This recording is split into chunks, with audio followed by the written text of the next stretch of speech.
job, amigos. And thanks for learning and laughing with us here every day on the show with no name.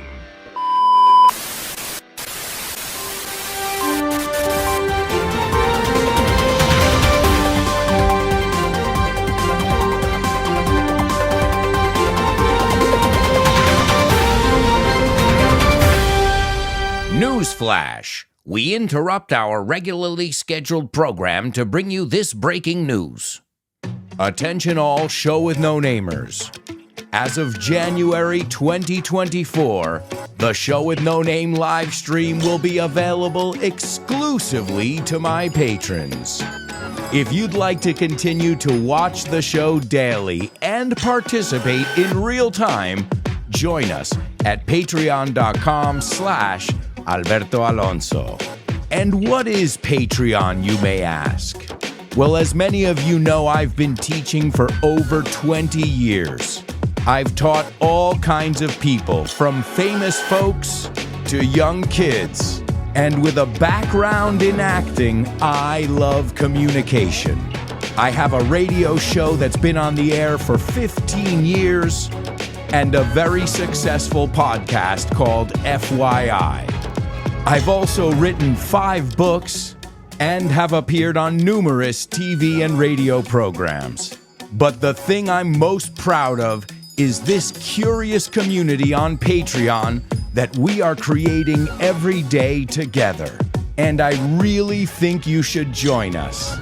For as little as €3 a month, you can have access to Show with No Name live stream daily.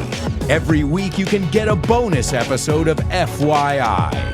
Also PDFs so you can follow the podcast. And the moment you sign up, you'll have access to an archive of over 1,000 posts. You'll also get early access to all my content. And a new feature, a chat, so you can have direct access to me and your fellow students. And most of all, you'll be a part of a curious community of people just like you, English explorers. Consider joining us on Patreon for as little as €3 a month, and you'll get access to so many English resources. And I highly recommend you sign up for a yearly membership. This way you make a commitment and you'll also save 10%. And don't take my word for it. Just ask some of my interstellar students. I've already improved my pronunciation, and as a consequence, I've gained a lot of confidence in my speaking. Thanks to our weekly review class and our monthly masterclass, where, by the way, to top it off, we have a lot of fun. In a nutshell, if you are willing to better your English and much more in a fun way, you won't regret it if you join us. Alberto is a passionate teacher, an excellent communicator, and what I think is key, he's able to put himself in the student's shoes. He's always willing to help. You'll have access to a wide range of topics every week, bonus content, vocabulary receipts, weekly review classes, monthly master classes, and so on. I think it's much more than just learning English. So go to Patreon, have a look around, and give it a try. Because it has helped me keep my English in check and improve my language skills in the most fun way, because his podcast is really entertaining and fun, and so are the classes that we have afterwards to revise and go over the vocabulary and just discuss interesting topics. So if you're considering becoming a Patreon, don't hesitate, because that's a great way to improve your English. We now return you back to your regularly scheduled program. So what are you waiting for? Learn and laugh with us in our curious community over on patreon.com/Alberto Alonso. See you there. There's no place quite like this spectacular, standalone city in the Netherlands. This quirky Dutch capital is renowned for its quintessential curving canals, hardcore bike culture, cannabis coffee shops, awe-inspiring architecture, with a multitude of museums, cultural centers, and so much more. My buddy Mike is going to show us around amazing Amsterdam on this week's episode of FYI. Welcome to For Your Info. Inglés. You got it.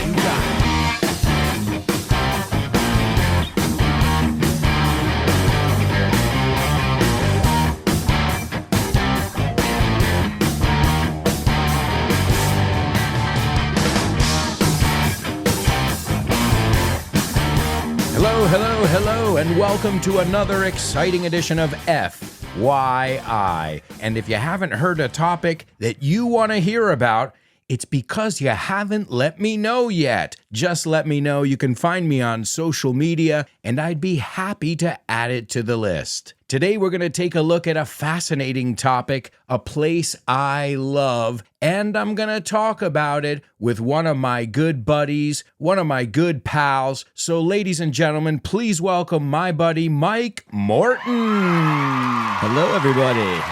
What's up, Mike? Welcome to FYI. Yeah, good to be here. Absolutely. Now, you've never been on FYI before, have you? Nope, it's my first time. I have been on the show with no name several times, but my first time on FYI. It's good to be here. The first expression that pops into my mind here is, this isn't your first rodeo. That's correct, yeah. You know me, I love my idiomatic expressions, and we're going to look at tons of them today here when we talk about this damn city. Okay, I'm starting with the bad jokes already.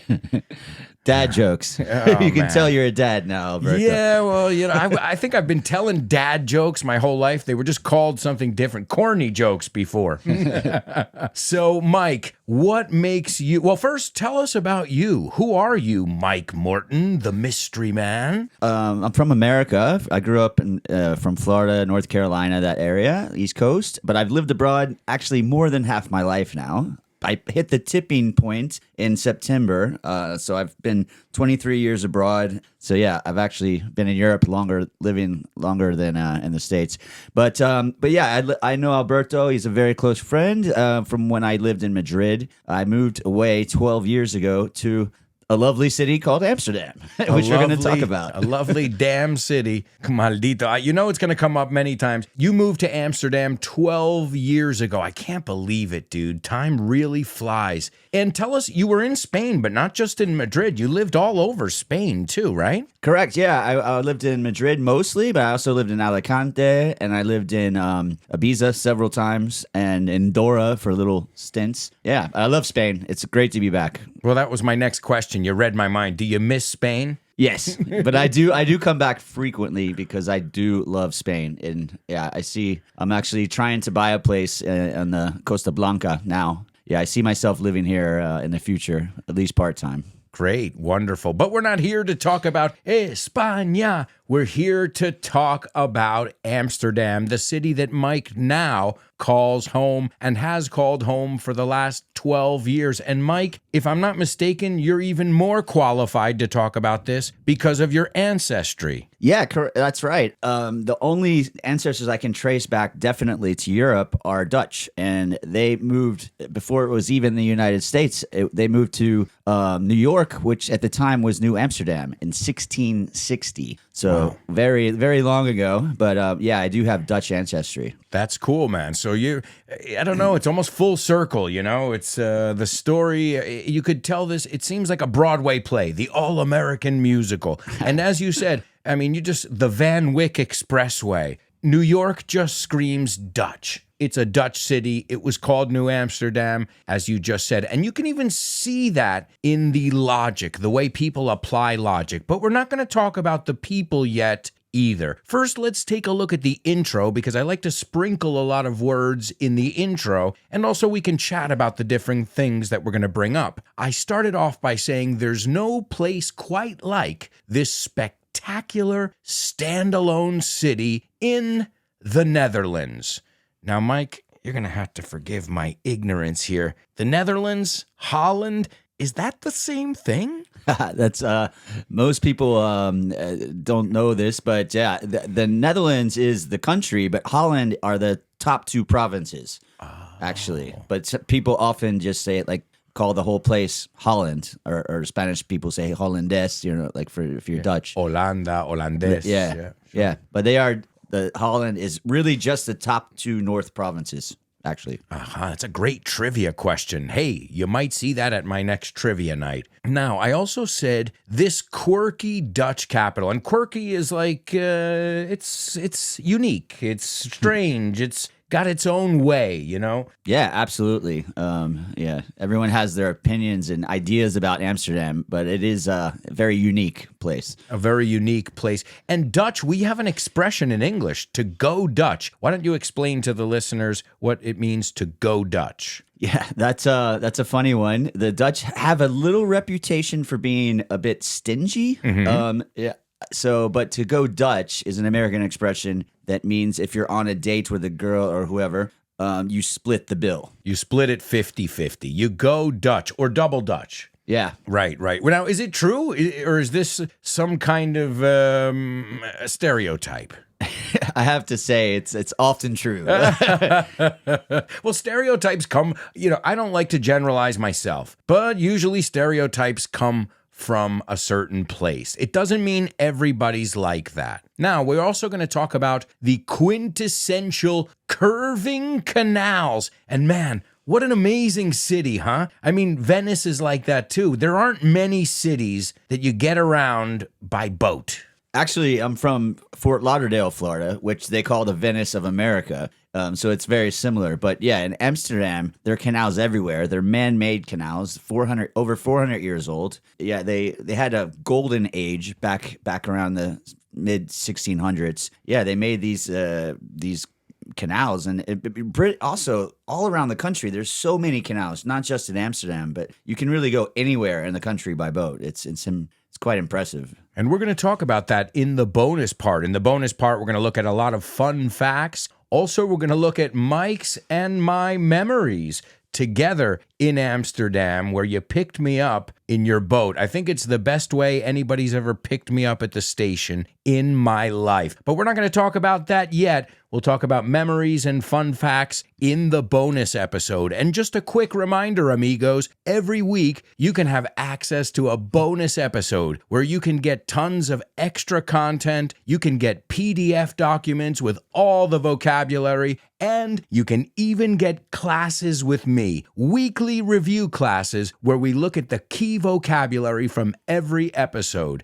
And if you're in our highest group, our interstellar students, well, you can even get all that and a private class with me. So consider joining us on patreon.com/Alberto Alonso. Oh, and how can I forget? There's a brand new chat feature so we can keep in touch every day. That's right. You, me, your classmates, we can all keep in touch and share things, because sharing is caring. So if you want more information, go to patreon.com/Alberto Alonso and join our curious community. And I'd love to send a shout out to all my patrons, especially my super duper students, Marta, Lina, Javier, Paco, Roberto, Jose Maria, and Mila. And don't forget about my interstellar students, the ones who get a private class with me every month, Carmen, Isa,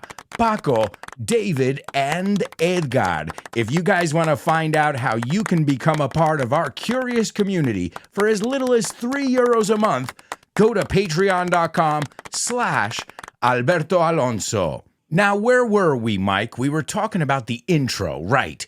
Okay, so we said the curving canals, which, by the way, I'm pretty impressed by you knowing your dates. You really, to use the expression, you really know your stuff. Yeah, I mean, I've always been interested in history and very curious, and I've traveled a lot, especially where I live. I always want to know as much as I can about the place. Great.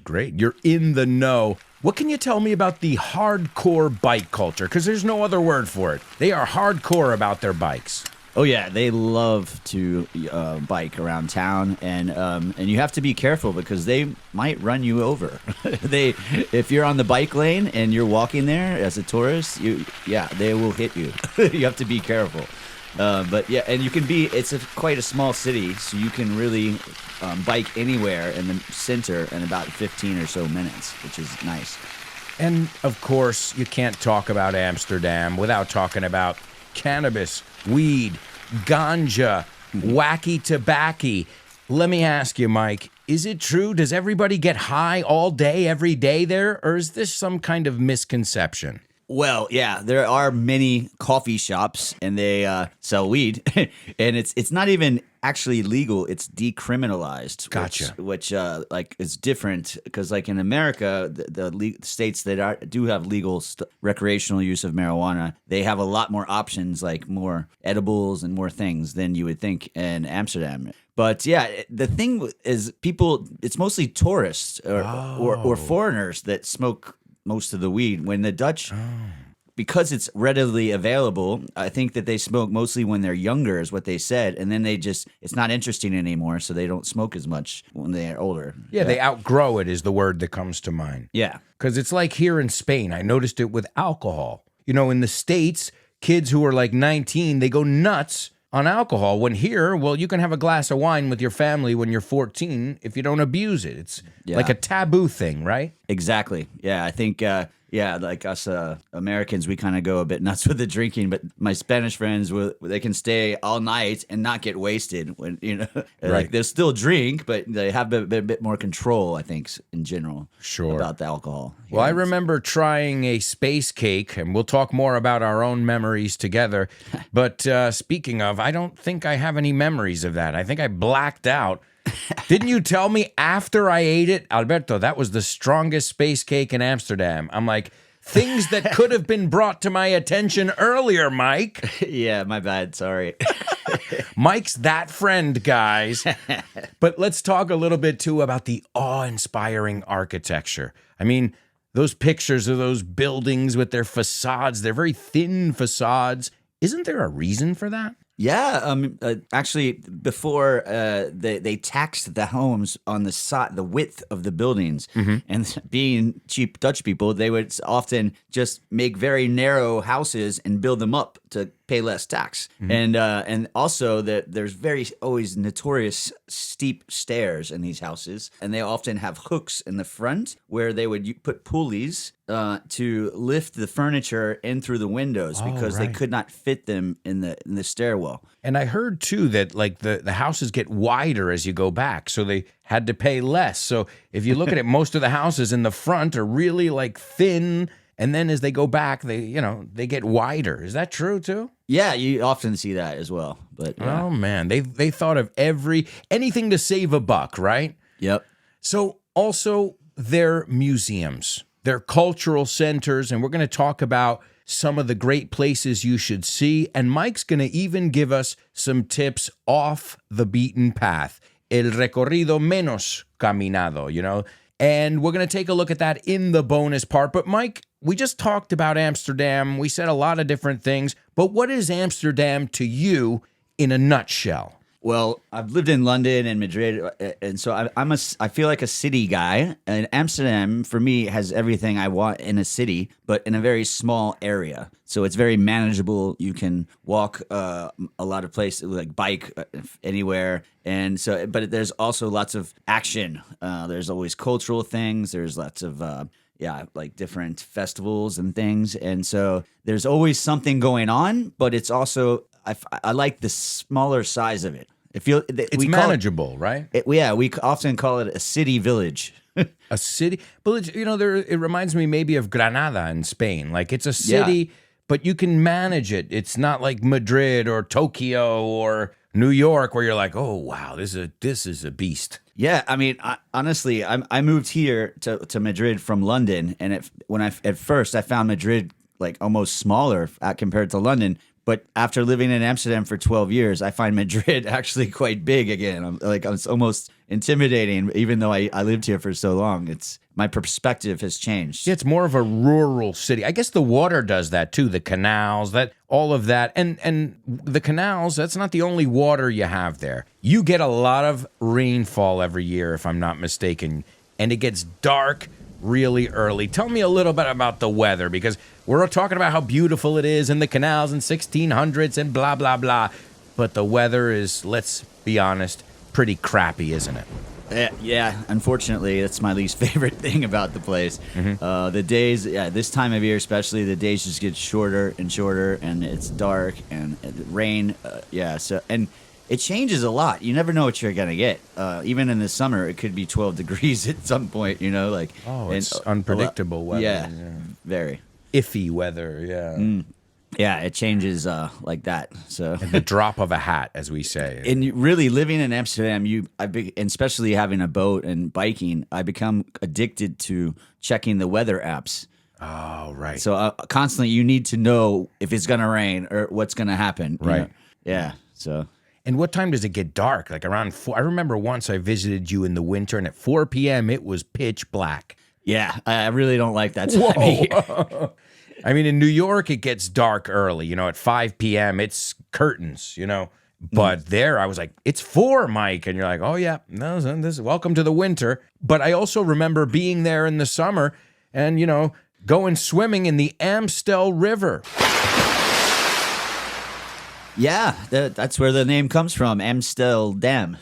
Amstel Dam. Great. But- a little etymology. This is the thing, though. It's bad in the winter with the short days, but you get very long days in the summer. So we're outside until 10 or 10:30, and there's light, and it's a lot of I love the summers there. And I noticed that people who have really harsh winters really appreciate that sun, whether it's the spring sun or the autumn sun. Absolutely. This is what I noticed, because I had that a long time ago when I lived in London. If the sun's out, everybody's outside. But then, in Madrid, of course, it gets cold in the winter, but we still have our sun. cañas. We don't play around. But there's still sun, And so I think living in Spain, you take it for granted sometimes. But Sure. in the Netherlands, if it's sunny, it's like you must be outside, and everyone's outside and happy and doing fun things. So, Right. They really, really make the most of it. They soak up the sun and every little last ray of it. And that's great. That's cruel. What do you want? You got to be appreciative in life. And you really can feel it if it's really nice weather. Everyone's just like happy. It's like such a good vibe. I can feel it. There's like a great vibe in the air. And we're going to talk about festivals, also our memories at Queen's Day and King's Day. But right now, we're going to talk about one of the things I love the most. You just got to take a look at my gut over here, and I love to eat. Mike, I remember going to a Dutch restaurant with you and Dutch cafes, but let's talk about Dutch food. What is Dutch cuisine, if you had to say it? Like, what's their paella, their gazpacho, their, I don't know, churro? What are the things that, you see there? They are their staples, to use a good word. Sure. One of my favorites is for breakfast is a dish called Uitsmijters, which actually is the same word. God bless you. Oh. It's the same word they use for a bouncer, like outside of a bar or a club. Oh, wow. Uitsmijter. I don't know why they call it this, but it's basically like bread or toast with eggs on top and cheese and some meats like roast beef or bacon. And it's very tasty, And then for sweet stuff, they have these things called poffertjes, which are like mini pancakes, but they're so good. They put white like powdered sugar and syrup on them, and they're really, really tasty. Yeah, I remember them having a lot of dairy, good dairy. Like good butter, good, their dairy products up there were great. The milk was delicious. The ice cream. They love cheese. It's a thing. That's true, right? The Dutch people are also very tall in general. And there's a rumor, I don't know if it's true, but earlier last century, they had some kind of hormones in the milk that encouraged the people to grow taller. Oh, my goodness. Yeah. Wow. Now, we're not going to confirm or deny that here, but it could be a fun fact because it's true. There's sometimes I'm walking in the Metro La Latina in Madrid. I'm like, how's a Dutch person going to walk through here? Yeah, they're like they're like, okay, I understand the subway's underground and the ceilings are lower, but I'm like, the average Dutch guy is going to bump his head over here. it's the first place that I've lived that I actually feel kind of short. Like I'm a normal kind of height. Yeah, average, sure. Yeah, I'm not tall, but I'm not short. But there, I feel short. So the food, I mean, what's your favorite? What's something you're like, you know what, I'm so glad I live here? Because like Spain, if I left Spain tomorrow, I would miss jamon dearly. What would you miss dearly? Like, oh no, I can't have that like every day or every week. Something that you really like. Yeah, probably the Outsiders, as I mentioned before. The Outsiders, okay. Yeah, I mean, it's just it's like comfort food. Yeah, it's hearty. Yeah. Sure. And I remember, they had some really good beef. We had roast beef. A shout out to our friend Jerry. Oh, Jerry's the best. You want to send him a shout out? Let's if you guys are in Amsterdam, you got to stop by the cafe. Yeah, he asks about you sometimes. Well, what's the name of the cafe? Tell him. Okay, yeah, Waterloo Cafe. It's in Waterlooplein, which means Waterlooplein. We ate there every day because Yeah. it's delicious, good vibes, great little plaza. Yeah, I love that place. I still go back. I moved to a different neighborhood, but I still go back there like at least every other week just to say hello. And You're eat. local. Yeah, you're of course. local. Well, shout out to Jerry, and we'll be back. I know I'll be back. Mike's definitely going to be back sooner than me, but I'd love to take my daughter there because I think it's a good place because we get the idea of prostitution, the red light district, but it's also a great place to bring kids too. I mean, you don't have to go to those areas where there's marijuana or drug use in general or, riffraff, kind of people, the undesirable. Yeah. We know what I'm talking about, the people who are there looking for trouble. Yeah, I mean, the red light district, it's an interesting place, but yeah, it has a bad reputation. But the thing is, Amsterdam is not only coffee shops, weed, and the ladies of the night. Right. There's a lot more to offer. It has to offer to anyone. And I think a lot of people just think of it that way, which isn't fair because it's really a great city.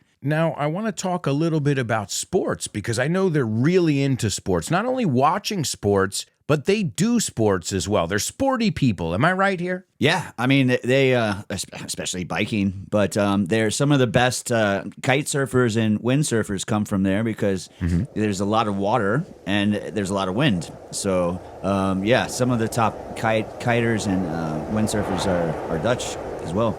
And let's talk about football, obviously, because that's our favorite sport. The Dutch have notoriously, or no, I shouldn't say notoriously, have been really good at soccer.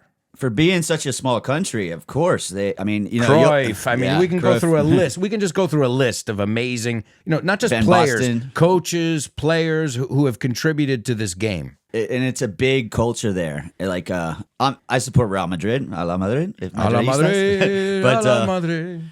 Yeah, I also like Ajax, which is the team from Amsterdam. And there's so much, they play in Johan Cruyff Stadium now. I mean, there's so much culture there, and there always has been. Like they wear their colors, the orange. I mean, it's cool, man. You can see that they got the fever. Oh yeah, you know what? Like, so the rival team to Ajax is Feyenoord, and they're so hardcore. They have like clubhouses. They actually burn down each other's clubhouses. Oh my god! Often, I don't think crazy. I think that's going a little bit overboard. Yeah, of course, but it's just show you how passionate. Yeah. Passionate or extremists, right? Yeah. Oh my goodness. That's crazy. So sports is a big thing. And do you ever get into the debate with them about the final? Spain versus Holland. Do you ever, does that ever come up? Because I imagine they realize now that they were totally out of line. They were totally violent and didn't come to play football. And Spain came to play football that day. I actually, I have had this conversation many times. and they hate it. It's a sore spot, right? They really hate it. Because they know they deserve to lose. Exactly. And I see it that way. And I lived in Spain at the time. But and I tell them, you guys were bullies and you didn't deserve it. And you were trying to hurt people, not score goals. Yeah. Like now, of course, like I would support the Netherlands in a match, but not that match. I stick by my opinion there. Another thing I wanted to talk about before we head off to the bonus episode is businesses. There are tons of companies that are set up there. Why are so many companies interested in having their headquarters or at least their European office in Amsterdam or in Holland, I guess? Yeah, it's there's an area called the Randstad, which is Amsterdam, Rotterdam and Utrecht, they're all cities like close to each other, and there's just a lot of industry there and a lot of smart talents and to choose from, and so it's kind of also become a bit of an alternative. Instead of people setting up in, say, London, they would set up there because the Dutch just make it easier for people to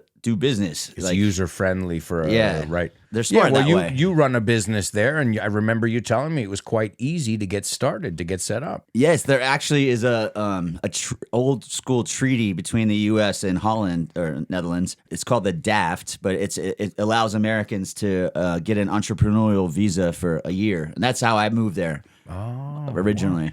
And I know you were having trouble getting, your business started in Spain. That's what took you there. I love Spain for living, not for business. Well, the good thing is it's just a hop, skip, and a jump. Yeah. How long was the flight? You came here a couple days? 2.5 hours. That's nothing. Yeah, it's no big deal. And it's just so different, too. It's a completely different ball game. Well, I hope you guys are going to join us in the bonus episode. We're going to talk a little bit about the nightlife. We're going to talk about some of the things that we must see, that you can't miss. And some of those things will be the top tourist things. But some of those things Mike is going to tell us that are off the beaten path, that may be a little bit less known to the average tourist. Also, we're going to talk about our own memories there, so you can expect a lot of laughs and who knows? Maybe I hope nobody gets in trouble here, Mike. And I mean, I don't remember ever. Like I said, you fooled me with that space cake over there, man. Because normally, I said, well, when in Rome, in Rome, do as the Romans. If you eat space cake, I don't even like brownies. That's the thing. I don't even like chocolate. And you're like, oh no, try it. And it looked like a nice bakery. And like an hour later, I was like, where am I? What's my name? I was on another planet. And then Mike, very, very coyly, he says, oh yeah, that's the strongest one in Amsterdam. Well, Welcome to Amsterdam. Yeah, I wouldn't let you have a bad one. I mean, well, folks, we're going to share many more stories, plus all that stuff I just mentioned. I hope you'll join us in the bonus episode of today's FYI.